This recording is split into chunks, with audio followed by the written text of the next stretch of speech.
Hi guys, thanks for tuning into this video. I hope everyone is doing well. We wanted to do this video just to update you guys on where we've been, what's been going on. We haven't been uploading videos as frequently, and I know sometimes you guys get a bit worried if we haven't done an upload in a while. And the truth is there has been stuff going on in our lives which has meant we've been slowing down on videos. A video that we did recently, it was a lot of fun. If you haven't seen that one, check it out.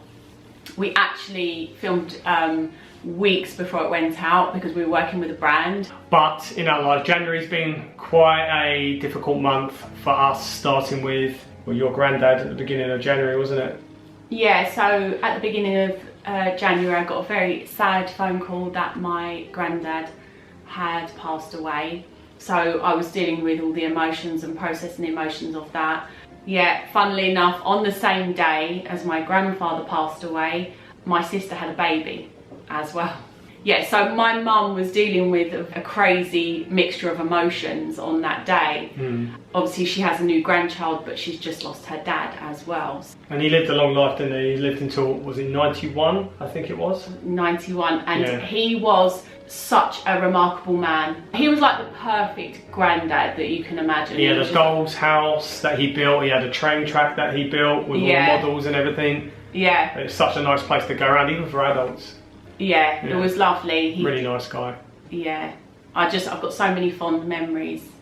And he had a big family as a result as well, and all of the family loved him. Yeah. Everyone had always good stuff to say about him. Yeah, there was so many people at the funeral. It was just lovely seeing all of these people there just because of him and my grandmother as well.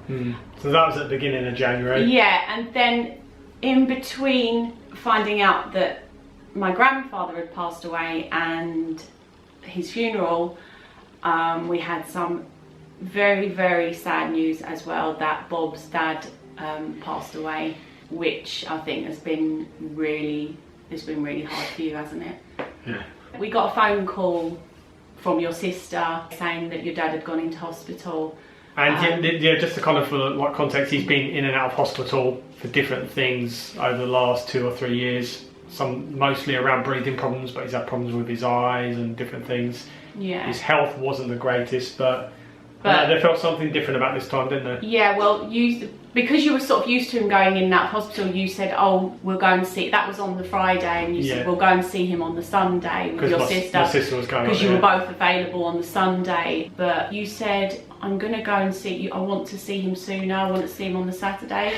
Yeah. And I think I knew that he was going to pass away because I was saying to Bob, please tell him you love him, tell him thank you for everything he's done, just put any badness aside, because the relationship wasn't always it was complicated. It was, I had a good relationship with him as a child, mostly football and stuff like that, and days out and things. I probably, out of the four of us, out of my 2 sisters and brother and me, probably got the best of him.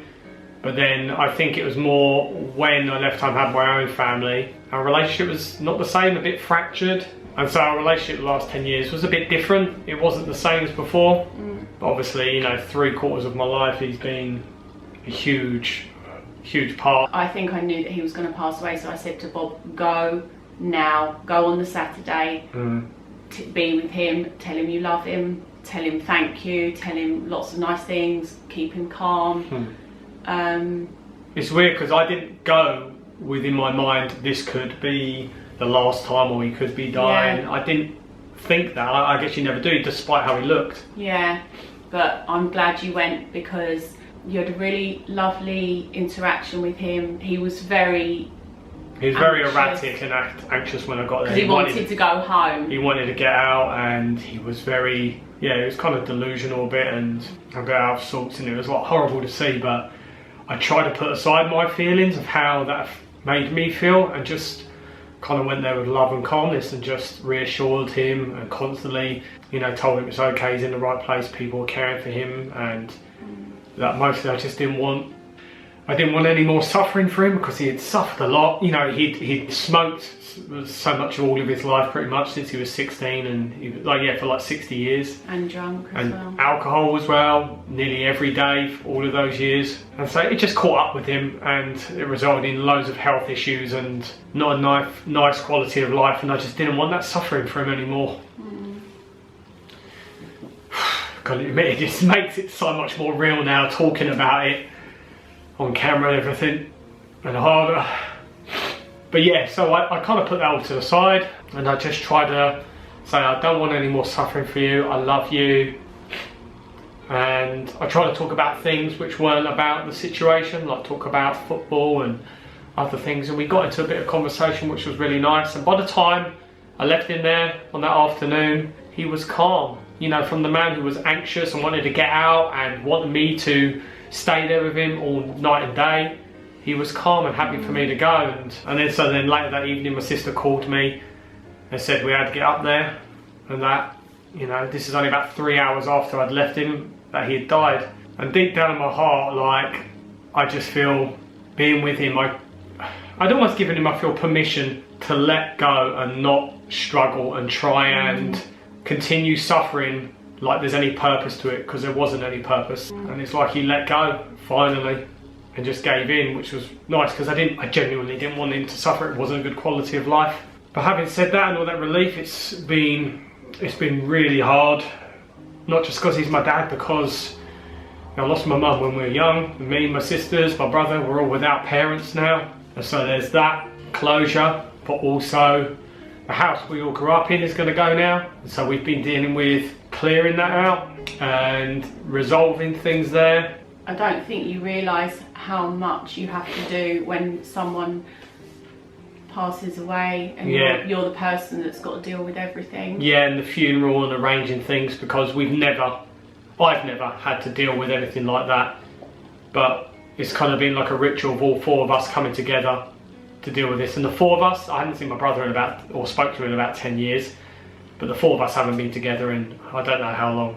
So it's been quite healing in lots of ways. Yeah, we've been talking about childhood memories, about mum and dad, and bringing up things that a lot of us didn't know, you know, informing each other and sharing stories. So there's been a lot of process and a lot of healing. Yeah, that's why we haven't really been uploading much, because even small tasks have been quite difficult.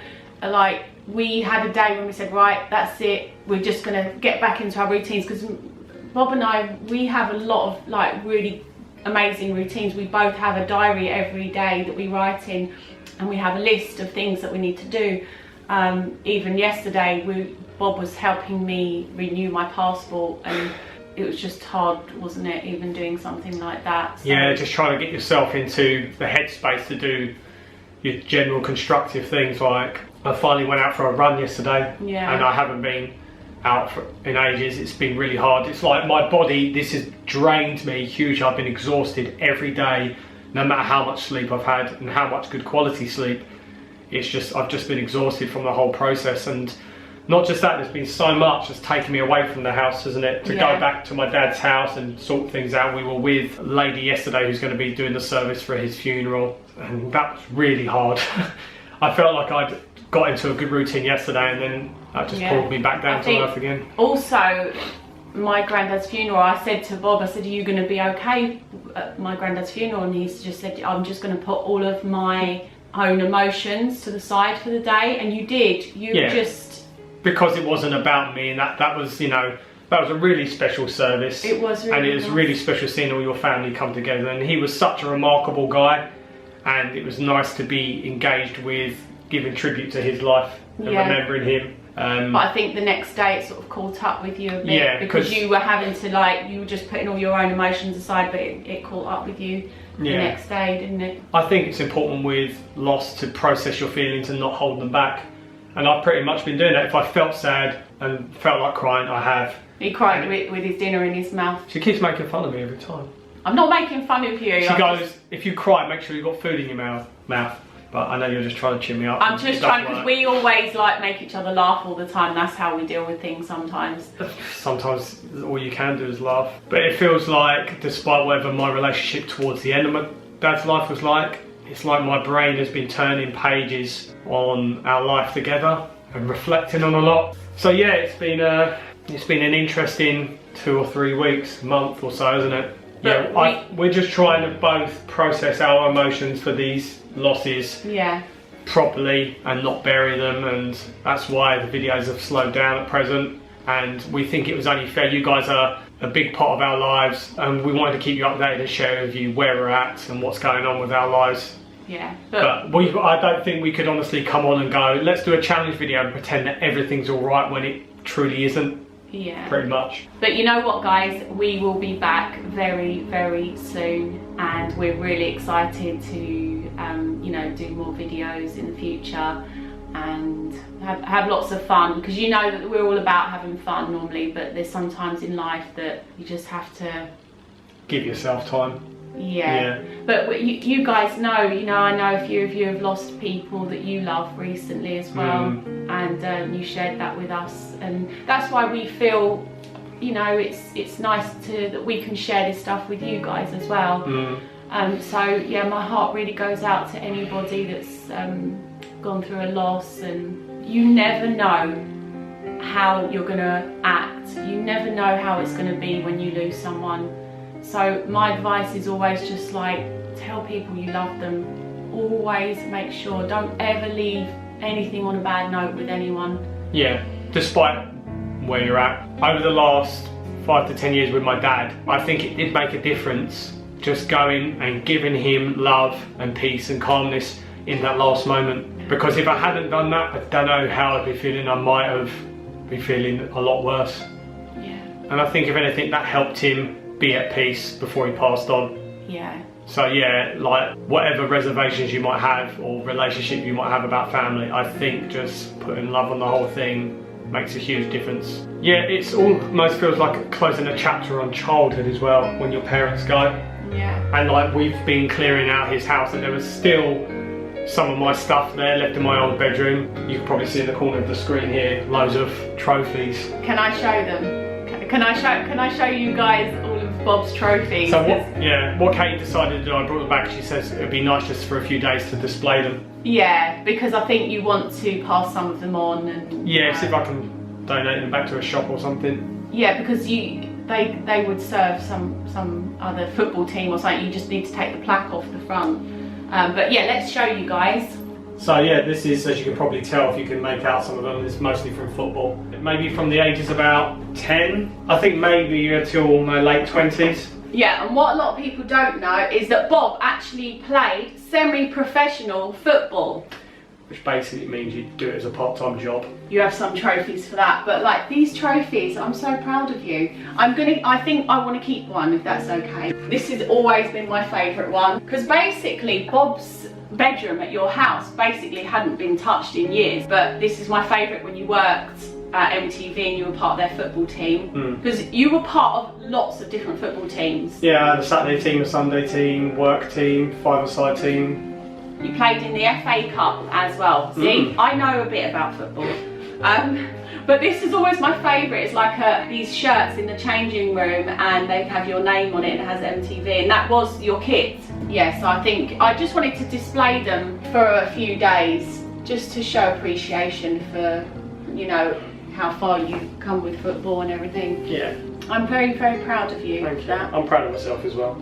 Like I said, it's kind of like closing a chapter on life, and I'm happy for these to go on. So that's what's been going on with us, and we really appreciate you guys. Always, like, we appreciate all your comments and everything, and yeah, always being there for us. You know, sometimes when we're feeling a bit down, we're just like read your comments and reply and stuff like that. We haven't had as much chance to do that, as you can imagine, but yeah, we will soon. Yeah, so we're really excited to get back to making videos soon, because that really lifts us up doing that. Yeah, it's but I guess we've got to feel in the right headspace. I mean, it's not going to be fun if we're just like pick up a camera and or something, you know. We like to be, you know, real on this channel and authentic, and we can't deceive or lie to anyone and pretend that we're happy in that. If that's reality. But you know, we also want to show you our best selves as well. Yeah. You know. And so yeah, we thought we'd do this update, guys. We really appreciate you always watching our videos and following us on this journey. So we wanted to keep you updated with what's going on, and we appreciate that lots of you are still watching older videos and commenting on them. So until we upload the next video, you know, you can check out our playlists and see some of our fun videos that we've done either recently or before. And yeah, hopefully we'll be uploading a new video for you guys soon. Until that time, thanks so much for watching. We really appreciate you all, and we'll see you on the next video. Just remember that no matter where you guys are in the world, always stay free and just keep rising.